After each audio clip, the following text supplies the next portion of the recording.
Hello, everyone, and welcome back to Ways to Improve Your Life. And here we have a quick summarization of of nothing but stupid. 3, 2, 1. Hello, everyone, and welcome back to some Ways to Improve Your Life. And here we have, hopefully, will be a relatively quick summarization of a somewhat lengthy article from getpocket.com.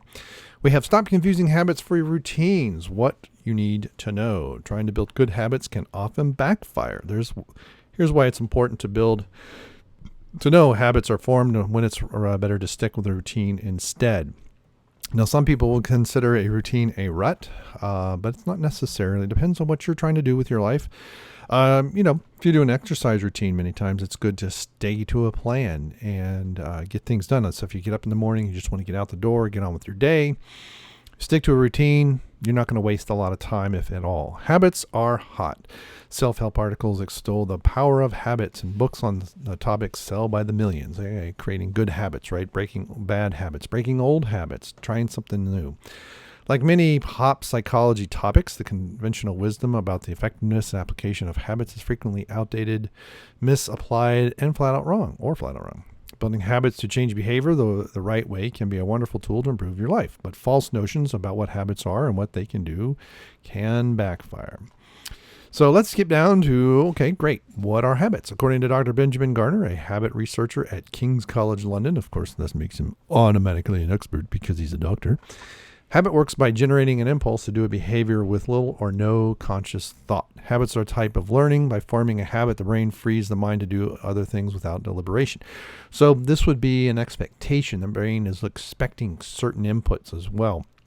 And so does the body. And this is also why breaking habits can be difficult when you need to, because you're used to that. Your body's used to that, whatever that stimulus is that it gets, and now you're changing it to something else. As a child, you need reminding to wash your hands after using the toilet. Children must focus on the task by turning on the water, dispensing soap, lighting. So only some behaviors can become habits. By definition, behaviors that require concentration, deliberation, or extended effort are not habits. This isn't just semantics.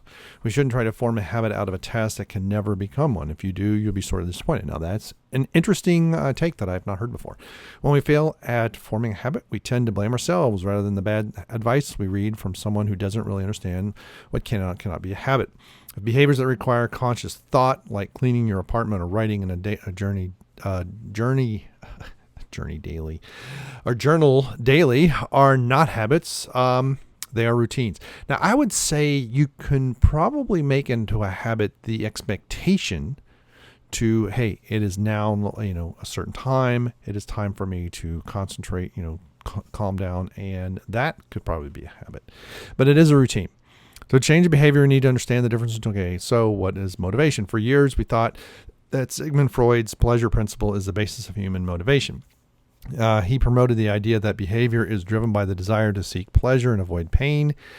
B.F. Skinner, okay, so yeah, maybe, but some people like pain. Well, some people derive pleasure from pain. Some people derive pleasure once they've overcome the pain. But now the motivation is not driven by pleasure and pain. Rather, neurological speaking, motivation is desire to escape discomfort. Yeah, maybe.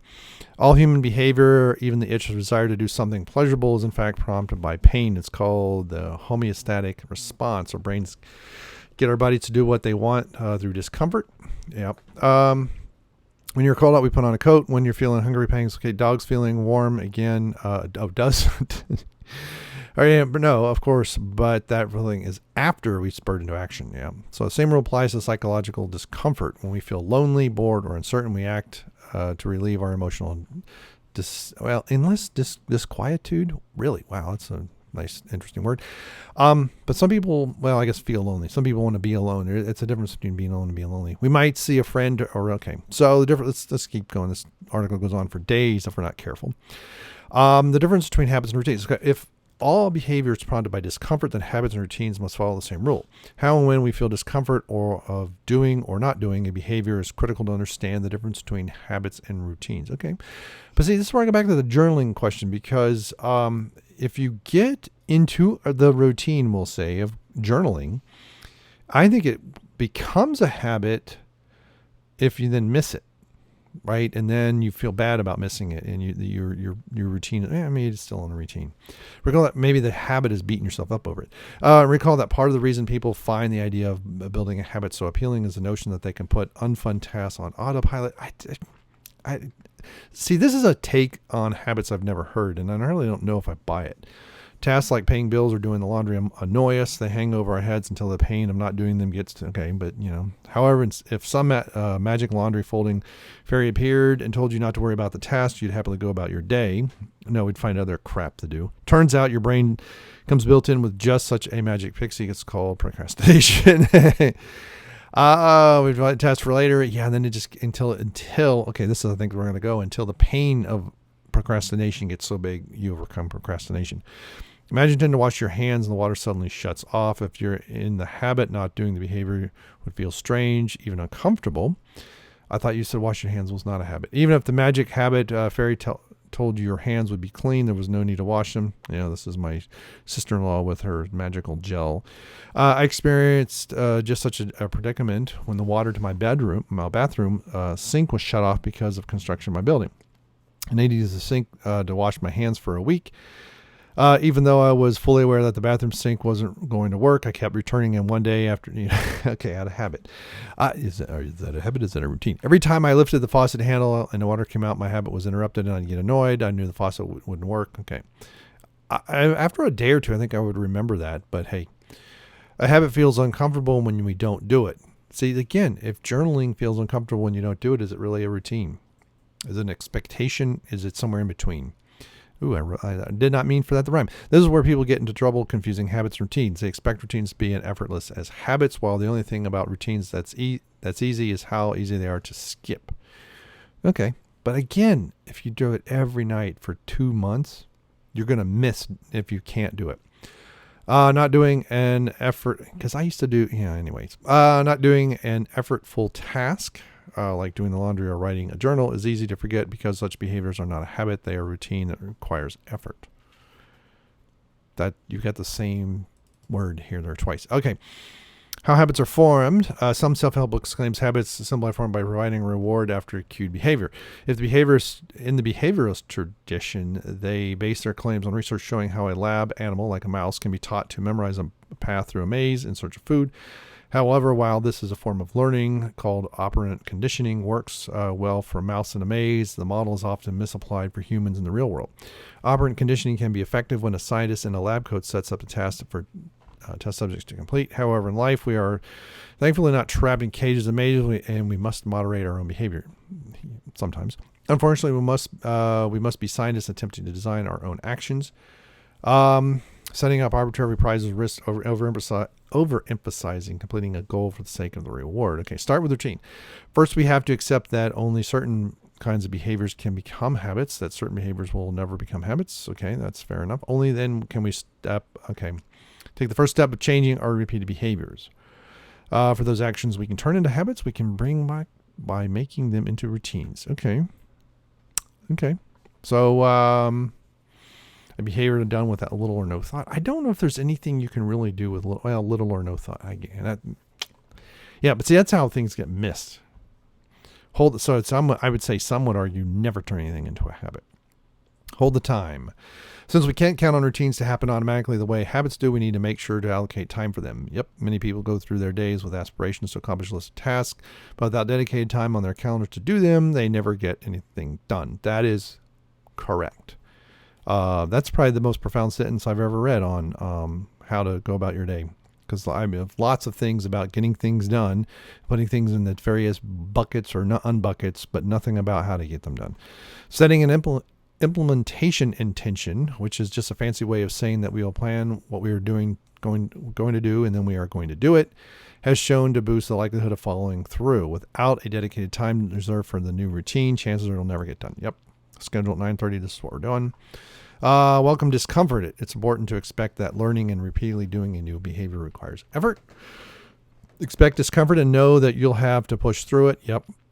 For instance, you can learn to reimagine the difficulty in a positive way by telling yourself a different story. Instead of focusing on how hard writing or exercising every day can be, think of the difficulty as part of the journey.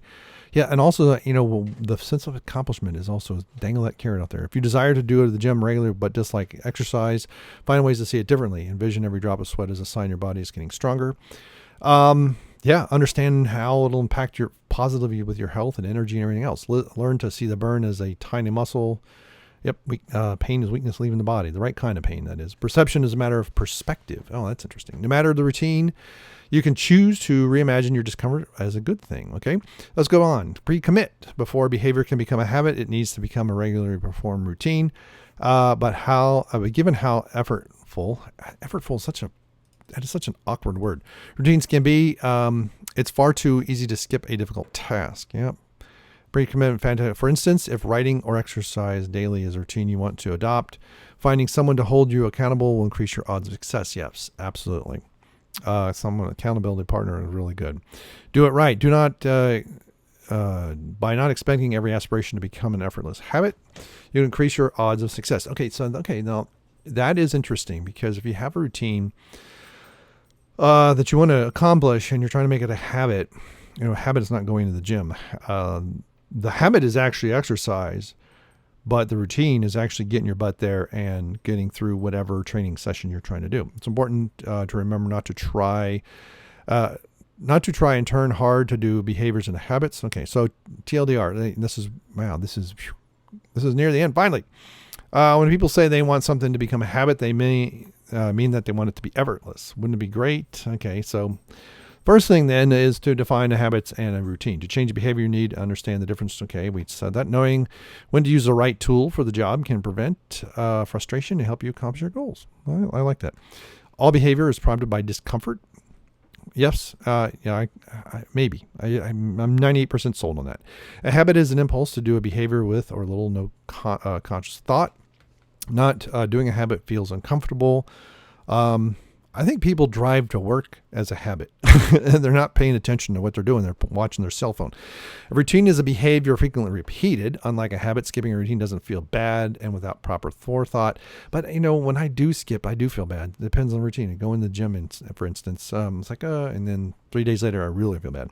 Some routines can become habits, but only if it's a behavior that can be done with little, with a conscious thought, trying to turn a behavior that requires a lot of effort. Fitness record. But see, that is very, very concentrated effort. And that's also a highly strung goal. So forming a habit requires first sticking to a routine. To do that, next time, make time in your schedule.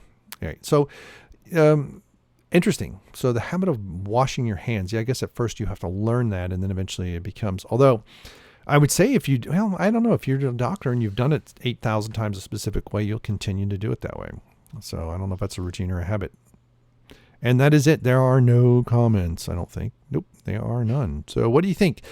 Do you think the author here, who is the author? Nir Eyal, Eyal, I guess, Eyal. Do you think they are splitting hairs? Do you think this is correct? Do you think you can form habits out of routines? And do you think you can, stick to the motivation? What do you think? Let me know in the comments below. Thank you very much, and we'll see you. Goodbye.